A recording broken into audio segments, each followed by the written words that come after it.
the suffocating autumn of 1859, in the isolated village of Merrow Creek, Louisiana, a 7-year-old black boy named Samuel Carter became the center of one of the most bewildering and terrifying medical cases ever documented in the American South before the Civil War. Dr. Elizabeth Monroe, the only formally trained physician in a region where medical practice was still dominated by folk healers and midwives, filled 2 leather-bound journals with observations about a child whose capabilities defied every known law of human nature. The boy appeared ordinary at first glance, small, frail, with dark eyes that rarely blinked and skin the color of rich Mississippi soil. But behind that harmless appearance dwelled an intelligence that the science of the era simply could not classify or comprehend. During 7 terrifying months, 9 people died under inexplicable circumstances after interacting with Samuel Carter. All were found with their eyes wide open, as if they had witnessed something beyond human comprehension in their final moments. The boy claimed to hear voices coming from the swamp, voices that whispered secrets, revealed hidden truths, and announced imminent deaths. He knew things that no illiterate child should know: precise anatomical details of the human body, knowledge of diseases that had not yet manifested, intimate dreams that people had never shared with anyone. Before we continue, don't forget to subscribe to the channel and comment which city you're listening from. Thank you, and let's keep going. Official records were partially destroyed during the Civil War, but Dr. Monroe's journals survived, hidden in the attic of her former residence for over a century. What these documents reveal about Samuel Carter challenges our understanding of the limits of the human mind and raises disturbing questions about the existence of capabilities that science still cannot explain. This is a story about a black child whose gifts terrified white society, whose intelligence threatened the very foundation of a system built on claiming black inferiority, and whose fate reminds us of the countless brilliant black minds that were silenced, hidden, or destroyed because they dared to be extraordinary. Before we continue with the story of Samuel Carter and the terror that descended upon Merrow Creek, if this account is piquing your curiosity, make sure to subscribe to our channel and ring that notification bell so you never miss our deep dives into America's darkest historical mysteries. And please let us know in the comments what state or city you're listening from. We love hearing from our community of mystery enthusiasts around the world.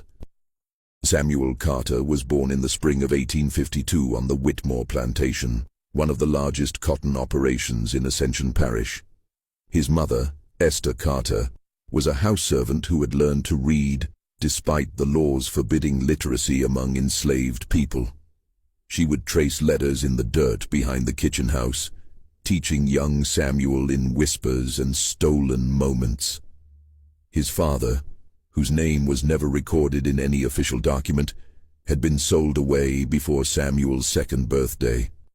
Esther never spoke of him, but sometimes Samuel would wake in the night to find his mother sitting by the window, tears streaming down her face as she stared out at the darkness beyond the slave quarters. When Samuel was 4 years old, Esther developed a persistent cough that wouldn't go away.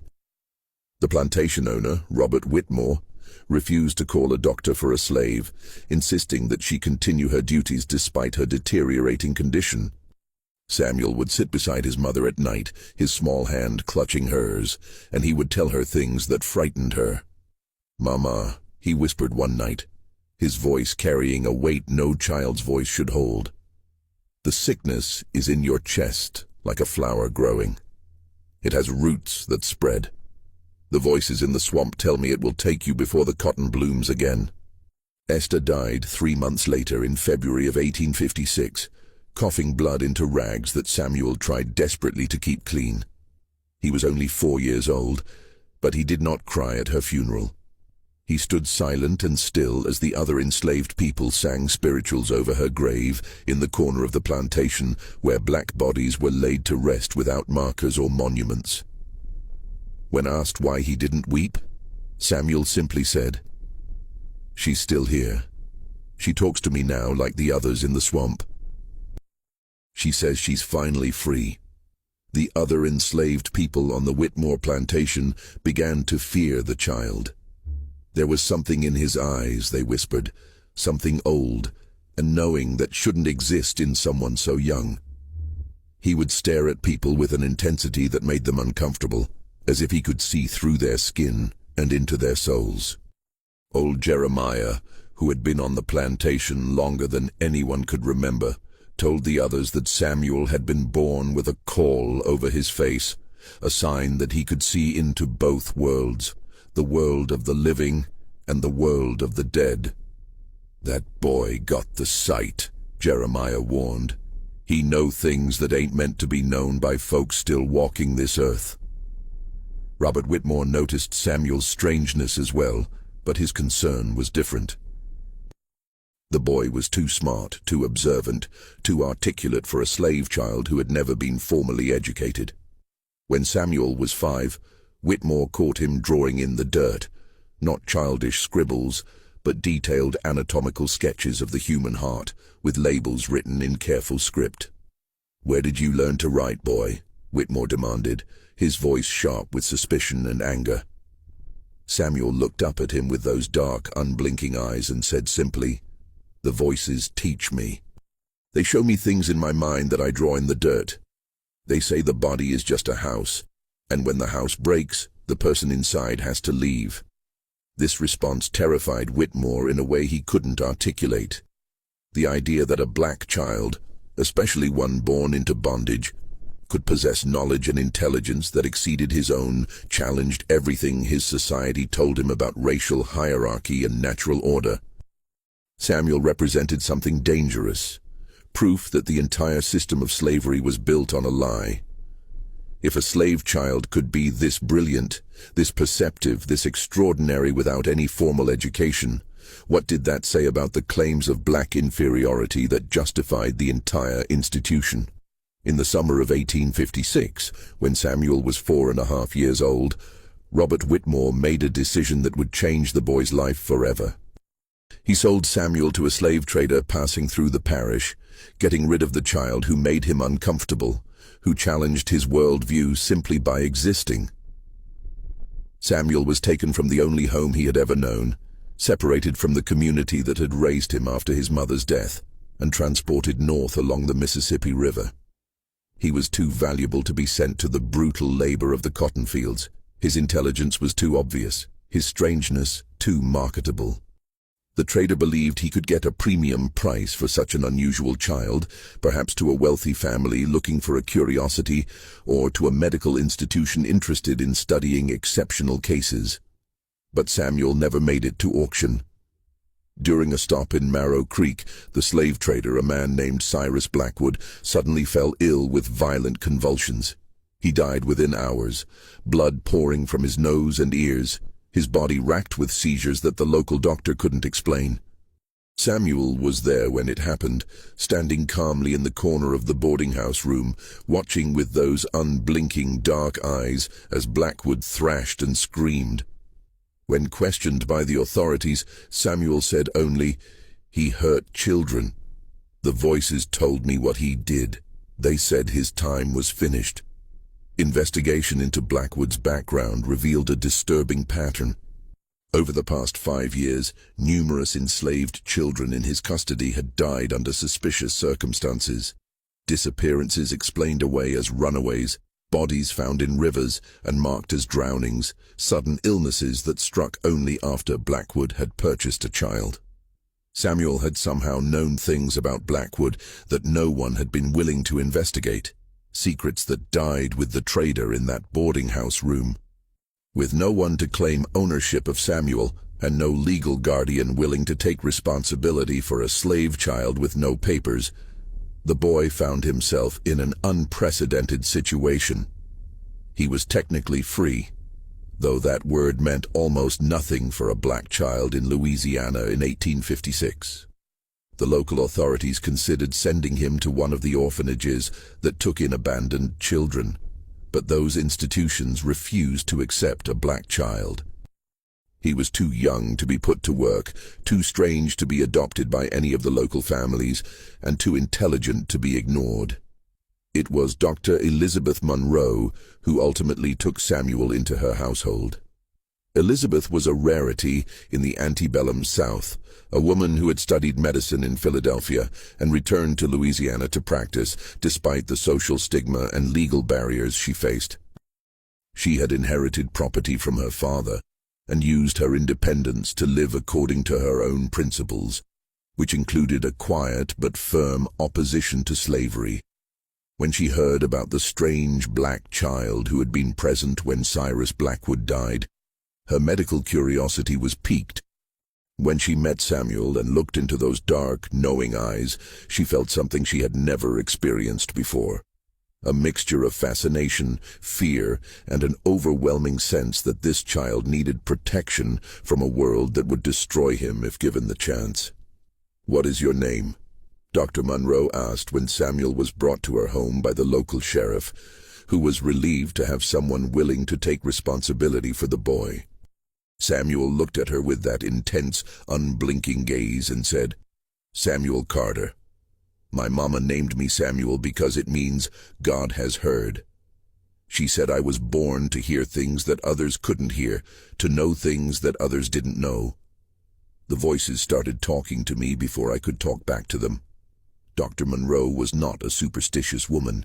She had been trained in the rational methods of scientific medicine, taught to trust observation and evidence over folklore and fear. But there was something about Samuel that challenged her commitment to pure rationalism. The boy spoke with a clarity and vocabulary that should have been impossible for an illiterate child of his age. He described anatomical structures with precision that medical students struggled to achieve. And when he talked about the voices, there was no hint of madness or confusion in his demeanor, only a calm acceptance of a reality that others couldn't perceive. Dr. Monroe made Samuel a proposition. He could stay in her household, not as a servant or a ward, but as a subject of medical study. She would provide him with food, shelter, and education in exchange for his cooperation in helping her understand his unusual abilities. "I want to document what you can do," she explained. "I want to understand how your mind works, but I will not treat you as a specimen or a curiosity. You will be treated with dignity and respect, and if at any time you wish to leave, I will help you find another situation." Samuel considered her offer with a seriousness that seemed far beyond his years. "The voices say you're different from the others," he finally said. "They say you see people as people, not as property or problems. They say you're trying to understand things that scare most folks. I'll stay with you, Dr. Monroe. But you need to know something. The people who come near me, the people who mean harm or carry darkness in their hearts, they don't live very long. I don't kill them. I just know when death is coming for them. And sometimes, the voices make sure it happens faster than it would have otherwise." This statement should have frightened Dr. Monroe away. Instead, it deepened her fascination. She had studied cases of unusual mental abilities in her medical training, stories of people with exceptional memory, individuals who could perform complex mathematical calculations instantly, children who could reproduce musical compositions after hearing them only once. But Samuel seemed to represent something different, something that bridged the gap between exceptional cognitive ability and something that her scientific framework couldn't easily categorize. He wasn't just intelligent, he seemed to possess knowledge that he couldn't have acquired through normal learning. He didn't just have good intuition, he appeared to know specific details about people and events that no observation could have revealed. Dr. Monroe began her systematic study of Samuel Carter in August of 1856, just weeks after he came to live in her home. She created detailed records of their daily interactions, documenting his statements, his behaviors, and the uncanny accuracy of his predictions. What she discovered both amazed and terrified her. Samuel could describe the internal organs of the human body with perfect accuracy, despite never having seen an anatomy text or witnessed a medical procedure. He could predict when people were going to become ill, often weeks before the first symptoms appeared. He knew intimate details about the lives of people he had never met, their fears, their secrets, their sins. "How do you know these things?" Dr. Monroe asked repeatedly, trying to find a rational explanation for abilities that seemed to defy natural law. Samuel's answer was always the same. "The voices tell me. They come from the swamp, from the place where the dead go but don't rest. They're people who died with unfinished business, with truths that need to be told. They use me to speak because I was born with the ability to hear them. My mama said it runs in our family. My grandmother had it and her mother before her.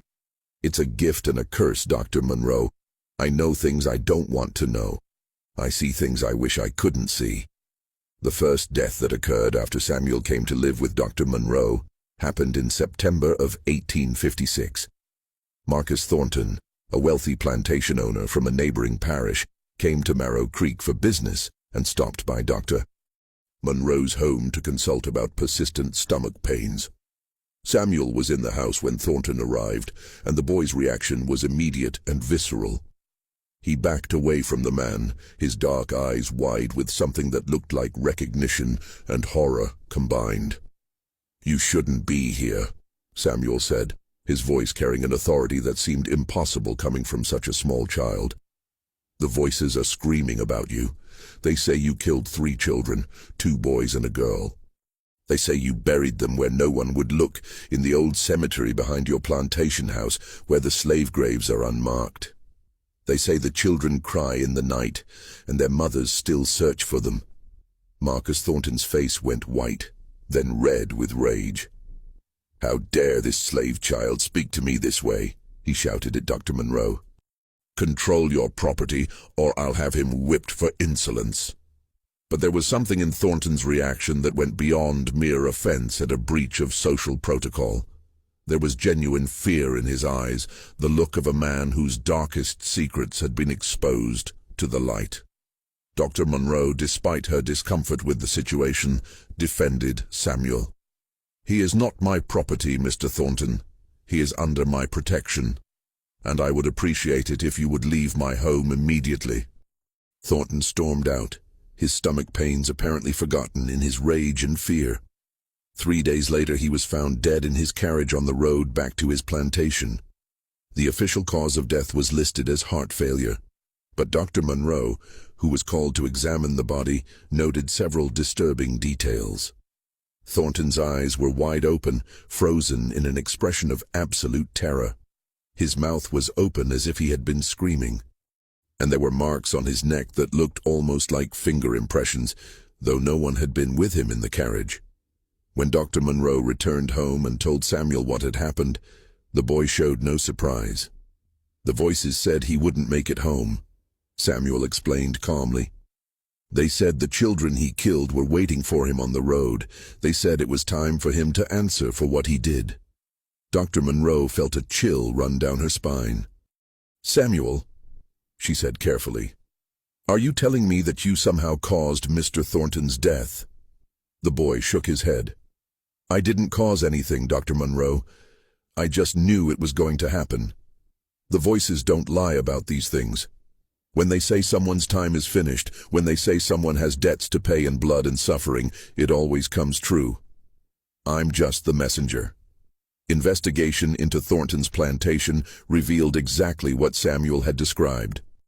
In the old slave cemetery, hidden beneath unmarked graves, authorities found the remains of 3 children, 2 boys aged approximately 8 and 10, and a girl who couldn't have been more than 6 years old.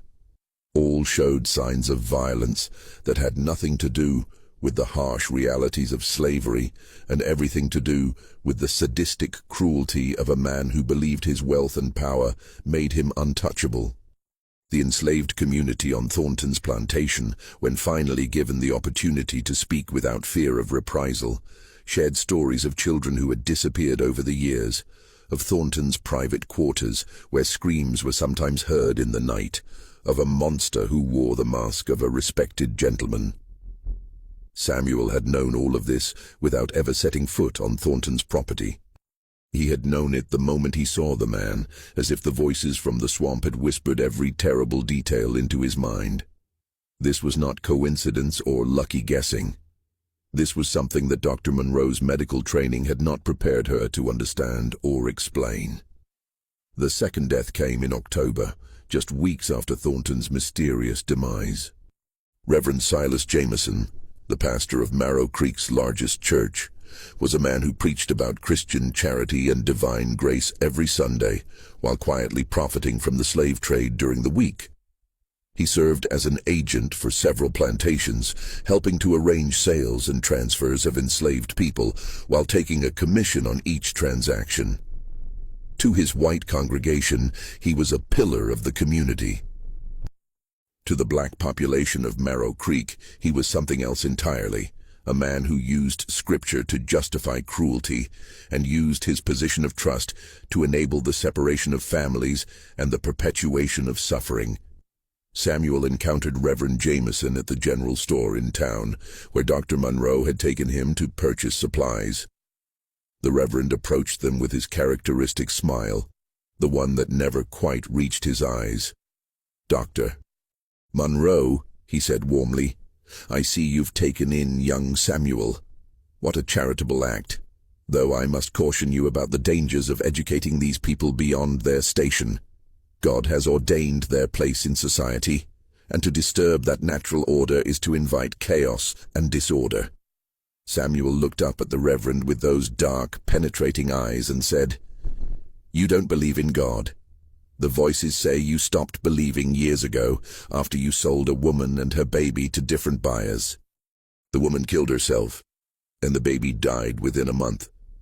You tell yourself it was just business, but the voices say you hear that woman crying in your dreams every night. They say you drink yourself to sleep trying to forget, but you never can. They say your time is coming soon, and you'll have to face all the people you hurt, all the families you destroyed."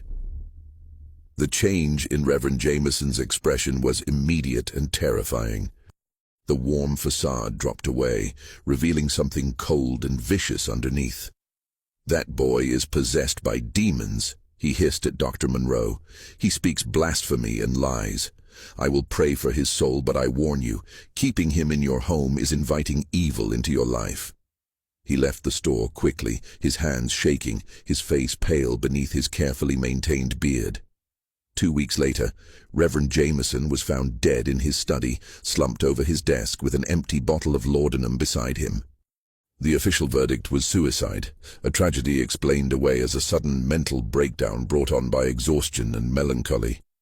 But Dr. Monroe, examining the body at the request of the local authorities, noted that the Reverend's eyes held that same look of terror she had seen in Thornton's corpse. His desk was covered with papers, letters he had been writing to various people, apparently attempting to make amends for past actions. One letter was addressed to a woman named Sarah, apologizing for selling her and her infant son to separate buyers 15 years earlier. The letter was unfinished, ending mid-sentence, as if Jameson had been interrupted by something that terrified him so completely that he chose death over facing it. When Dr. Monroe returned home and found Samuel sitting quietly in the parlor, reading a book that she had been teaching him to decipher, she didn't know what to say. The boy looked up at her with eyes that seemed to hold centuries of sorrow and knowledge. "He couldn't live with what he'd done anymore," Samuel said softly. The voices followed him everywhere. They whispered the names of all the people he'd hurt, all the families he'd broken apart. They showed him what happened to Sarah's baby, how the child died crying for his mother in a plantation far away. The Reverend always knew it was wrong, Dr. Monroe. He just chose money and position over doing what was right. The voices don't forgive that kind of choice. Dr. Monroe sat down heavily in her chair, her medical rationalism struggling against the evidence accumulating before her eyes. "Samuel," she said carefully, "you need to understand how dangerous this is. People are dying after they encounter you. Even if you're not directly causing their deaths, the connection is becoming obvious. There are people in this town who already fear you, who see you as something unnatural. If more deaths occur, I won't be able to protect you from accusations of witchcraft or demonic possession. Samuel closed his book and looked at her with an expression of profound sadness. "I know, Dr. Monroe. I've always known.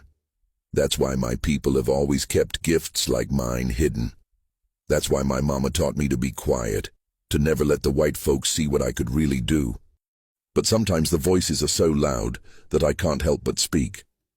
Sometimes the things they show me are so terrible that staying silent feels like being part of the evil. I didn't ask for this gift, but I have it.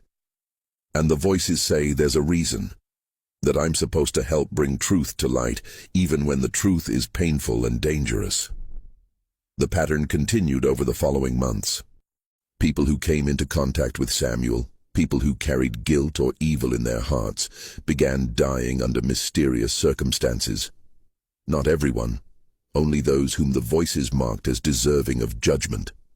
A slave catcher named William Drake, who was known for his particular cruelty in pursuing runaways, suffered a fatal accident when his horse inexplicably bolted and threw him against a tree, breaking his neck.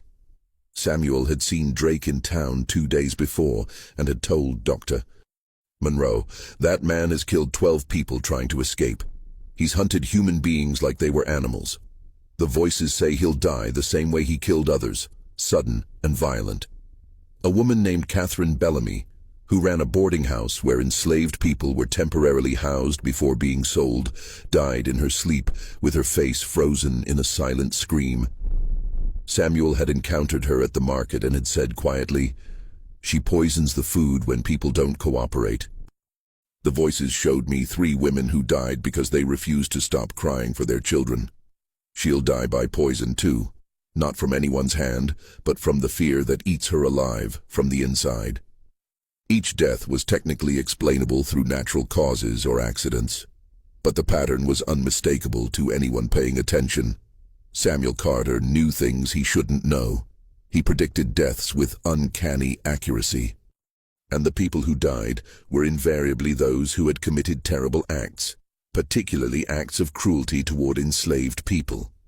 It was as if Samuel served as a conduit for some form of cosmic justice, a vessel through which the accumulated suffering and rage of his people found voice and retribution. Dr. Monroe's journals from this period reveal her growing confusion and fear. She was a scientist, trained to observe and document phenomena according to rational principles. But Samuel challenged every framework she had for understanding the world. She conducted tests, trying to determine if his knowledge came from some form of heightened observational ability, or perhaps an exceptional memory that allowed him to recall and connect details that others missed. But the evidence consistently pointed to something beyond natural explanation. Samuel knew things he could not have observed. He described events he could not have witnessed. He predicted outcomes that no amount of careful deduction could have foreseen. "The boy possesses knowledge that defies conventional explanation," Dr. Monroe wrote in her journal in January of 1857. He describes the internal structure of organs he has never seen dissected. He knows the names of diseases and their symptoms without having studied medicine. He can look at a person and tell me details about their past that he could not possibly have learned through normal means. Most disturbing of all, he predicts deaths with an accuracy that I can no longer dismiss as coincidence. I am forced to conclude that Samuel Carter either possesses some form of extrasensory perception that science has not yet discovered, or he is indeed in contact with something beyond our material world. As a physician and a woman of science, I find myself confronting the possibility that our understanding of human consciousness and the nature of reality itself may be fundamentally incomplete. The community's reaction to Samuel grew increasingly hostile as the pattern of deaths became more obvious. White residents of Marrow Creek began to whisper that the boy was cursed, that he brought death wherever he went, that Dr. Monroe was foolish and dangerous for keeping him in her household. The enslaved population had a different reaction. Many saw Samuel as a kind of avenging angel, a child chosen by God or the ancestors to bring justice to those who had escaped earthly punishment. Some believed he was a prophet. Others thought he might be one of the old spirits made flesh. But all recognized that Samuel was no